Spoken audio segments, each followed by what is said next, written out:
Assalamualaikum warahmatullahi wabarakatuh. Selamat pagi anak-anak ibu dari kelas 11 IPS. Pada pagi hari ini kita akan belajar sosiologi lagi.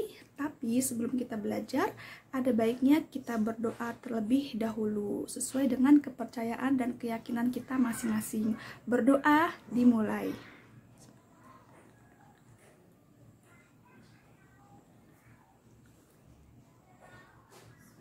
Amin. Oke, setelah kita tadi mengabsen di WhatsApp group, sekarang kita akan mempelajari materi dari video ini. Diharapkan kalian dapat terus menjaga semangat kalian untuk tetap terus semangat PJJ-nya, tetap sehat, dan tetap di rumah saja. Oke, pada kali ini kita akan masuk pembelajaran pada bab 3, yaitu tentang kesetaraan sosial dalam perbedaan sosial di masyarakat.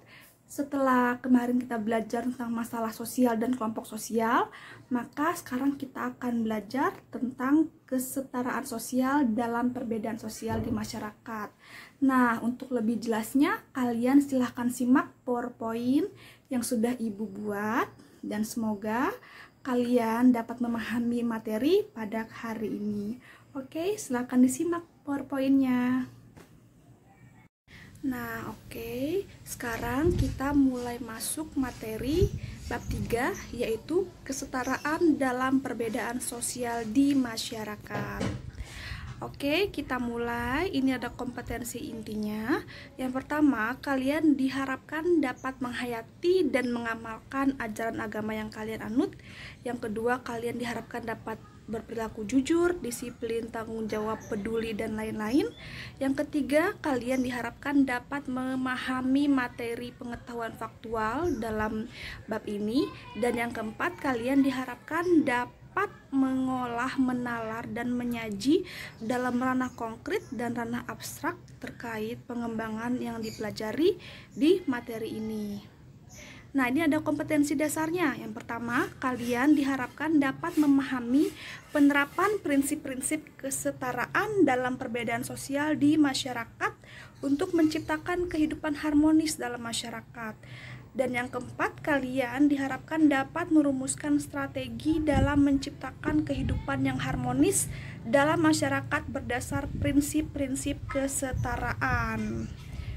Oke, di sini ada beberapa materi yang nanti akan kita pelajari. Di sini nanti kita akan mempelajari pengertian keragaman dan hakikat masyarakat multikultural dan majemuk. Nah, di sini ada pengertian keragaman. Apa itu keragaman? Keragaman itu merupakan suatu kondisi dalam masyarakat di mana terdapat perbedaan-perbedaan dalam berbagai bidang, mau itu dalam bidang agama, suku, bangsa, ras, ideologi, adat istiadat, serta situasi ekonomi. Jadi seperti di negara kita ini, di mana banyak terdapat keragaman dari keragaman suku, bangsa, etnis, ras, jenis kelamin, terus ideologi, dan lain-lain. Nah, di sini membahas keragaman, maka tidak akan luput dari apa yang diistilahkan sebagai pluralisme. Secara terminologis, plural itu merupakan bentuk dasar dari kata plural yang artinya lebih dari satu.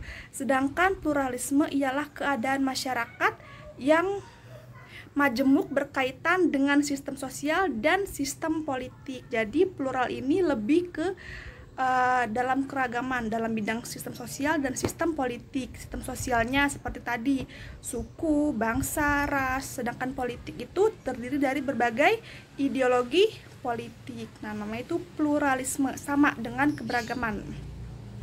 Oke, selanjutnya ada hakikat masyarakat majemuk dan masyarakat multikultural. Apa itu masyarakat majemuk? Masyarakat majemuk adalah masyarakat di mana terdapat keanekaragaman suku dan kebudayaannya, seperti tadi dalam bidang agama, suku, ras, etnis, jenis kelamin, ideologi, dan lain-lain. Sedangkan masyarakat multikultural itu menekankan pada kesetaraan atau kesederajatan kebudayaan yang ada dalam sebuah masyarakat.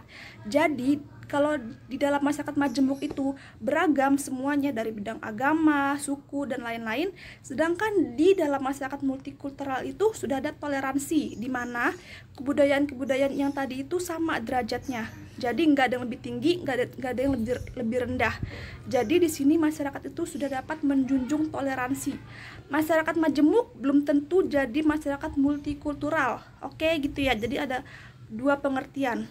Masyarakat majemuk hanya menunjukkan keberagaman, sedangkan masyarakat multikultural itu sudah ada toleransi, sudah ada kesederajatan dalam bidang kebudayaannya. Jadi masyarakat itu tidak menganggap budaya ini lebih tinggi, agama ini lebih tinggi. Nah, itu tidak dalam masyarakat multikultural. Selanjutnya, di sini ada faktor penyebab masyarakat multikultural. Yang pertama adalah latar belakang historis. Dari latar belakang historis ini diketahui dalam bidang sejarah, di mana dahulu di Indonesia itu didatangi oleh banyak bangsa-bangsa, bangsa Arab, Persia, Gujarat, salah satunya untuk kepentingan perdagangan. Nah, dari masuknya bangsa-bangsa asing itu, maka bertemulah dengan masyarakat pribumi. Mereka saling menikah, saling menyebarkan kebudayaan, sehingga terciptalah sebuah keberagaman kebudayaan. Selanjutnya ada kondisi geografis. Kondisi geografis Indonesia yang berbentuk negara kepulauan membuat pulau-pulau yang ada itu hidup terpisah satu sama lain, sehingga mereka saling mengembangkan kebudayaannya masing-masing. Nah, selanjutnya ada keterbukaan terhadap budaya luar. Nah, semakin terbuka terhadap budaya luar, maka budaya luar dapat masuk ke Indonesia dan dapat menciptakan kekayaan tersendiri dalam masyarakat Indonesia. Jadi ada percampuran budaya antara budaya Indonesia dan budaya luar. Selanjutnya ada selanjutnya ada faktor penghambat dan manfaat multikulturalisme. Yang pertama, faktor penghambatnya menganggap budaya sendiri paling baik. Nah, ini nggak boleh ya. Kalian punya kebudayaan masing-masing, tetapi tidak boleh menjelekkan kebudayaan orang lain. Oke? Misalnya kalian dari suku A, sehingga kalian menganggap remeh teman-teman kalian yang dari suku B, suku C, dan lain-lain. Selanjutnya nomor 2, pertentangan antara budaya timur dan budaya barat, di mana biasanya budaya barat itu dianggap sebagai budaya yang lebih maju dan budaya timur dianggap sebagai budaya yang belum maju atau tertinggal lah gitu. Itu tidak boleh. Pertentangan ini dapat memicu adanya intoleransi sehingga masyarakat multikultural sulit untuk diciptakan. Selanjutnya ada pandangan yang paternalistis. Pandangan yang paternalistis ini menganggap bahwa laki-laki itu superior dibandingkan perempuan. Itu tidak boleh. Dimana di dalam masyarakat multikultural itu ada keberagaman jenis kelamin, ada laki-laki dan ada perempuan. Nah, ini maka tidak boleh ada yang merasa superior sehingga satu pihak merasa tertindas. Itu tidak boleh. Selanjutnya, pandangan negatif terhadap orang asing. Nah, kalau kita punya pandangan negatif terhadap orang asing, maka tidak akan ada percampuran kebudayaan, tidak akan ada toleransi. Selanjutnya ada mencari apa yang disebut dengan indigenous culture. Indigenous culture ini merupakan kebudayaan asli atau kearifan lokal. Jadi dengan kita mempertahankan kebudayaan asli ini juga ada dampak negatifnya, di mana kita tidak mau menerima hal-hal yang baru. Nah, ini akan sulit terciptanya masyarakat multikultural. Selanjutnya, pluralisme budaya dianggap sebagai sesuatu yang eksotis. Jadi keberagaman budaya ini dianggap sebagai hal yang menarik saja tanpa dipelajari lebih lanjut. Jadi hanya sebagai pelengkap gitu. Jadi tidak ada penerimaan budaya baru, hanya dijadikan sebagai pelengkap kebudayaannya. Selanjutnya ada manfaat multikulturalisme, di mana yang pertama kita dapat mengenal kearifan lokal budaya lain secara mendalam. Yang kedua, memunculkan rasa penghargaan terhadap budaya lain. Yang ketiga, benteng pertahanan terhadap ancaman dari luar. Yang keempat, alat untuk membina dunia yang aman dan sejahtera. Nah, karena kita beragam, kita multikultural, kita majemuk, maka kita dapat membina dunia yang aman dan sejahtera. Oke, selanjutnya ada mengajarkan bahwa pandangan kebenaran tidak dimonopoli oleh satu orang kelompok tertentu. Jadi dengan adanya keberagaman ini, maka diharapkan satu bidang itu tidak dikuasai oleh satu orang saja, tetapi bisa dari banyak orang karena adanya multikulturalisme. Oke, sampai sini dulu materi kita pada hari ini. Nanti kita lanjut di WhatsApp group maupun di Google Classroom. Oke, terima kasih untuk yang sudah menyaksikan. Semoga bermanfaat untuk kalian semua. Nah, oke, gimana? Kalian sudah menyimak PowerPoint-nya? Semoga materi di PowerPoint-nya tadi bisa kalian mengerti dan bisa kalian pahami. Untuk selanjutnya, jika kalian ada yang dipertanyakan, kalian bisa bertanya lewat WhatsApp group maupun lewat Google Classroom.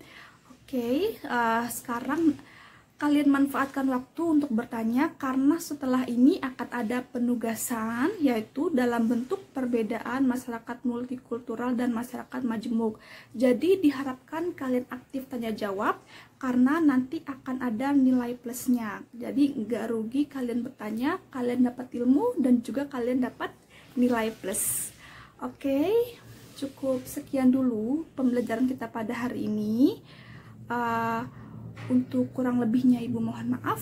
Wassalamualaikum warahmatullahi wabarakatuh.